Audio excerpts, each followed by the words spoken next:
Greetings and salutations, my dear audience.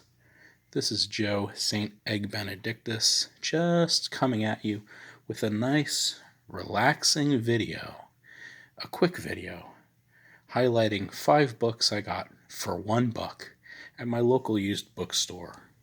Just want to give a shout out to my pal Mike and to all of the visionaries and mystics out there. I hope that you're having a wonderful and good day.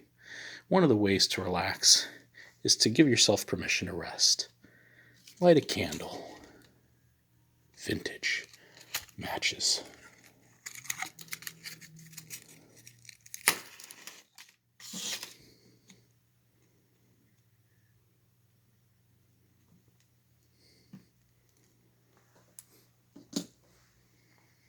Sit and have a nice beverage. A Christian beverage will do.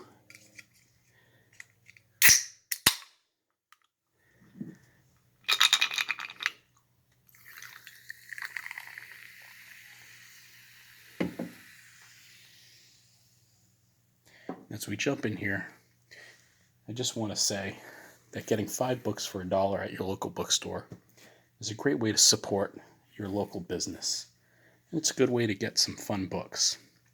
Today I'll be highlighting specifically horror books, since those are the books that I bought for $1.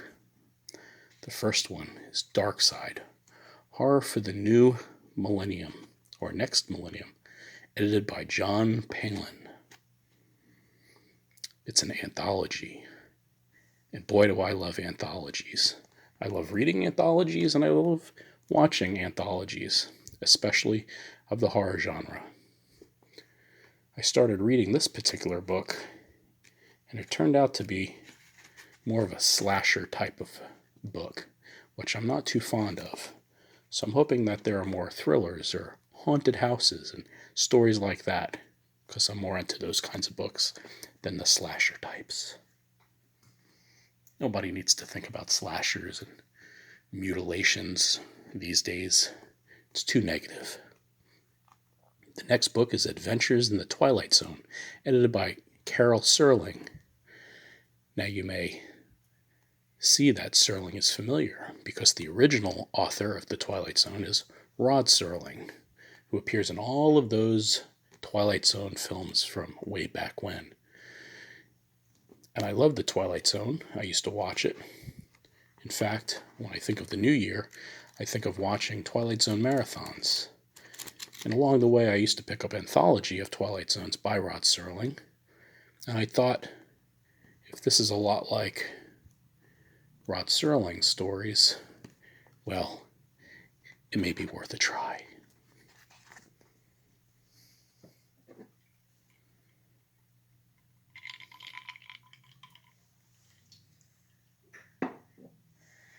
Next up, we have Michael Crichton, The Andromeda Strain. I got into Michael Crichton when I was in high school and read almost every book, except for this particular one. So when I picked it up, not only did I enjoy the fact that I was getting a Michael Crichton book for less than a quarter, but that it was a book that I just jumped right into. In fact, it was my goal to read the book before the end of the new year, and I completed this book about 2 hours before midnight of the new year. What's interesting about this book is, like other Michael Crichton books, is that it's ahead of its time, and with all the technology that he writes about and all the medical ethics, and with all of the up-and-coming things, it really gives a perfect picture of what's to come in the future.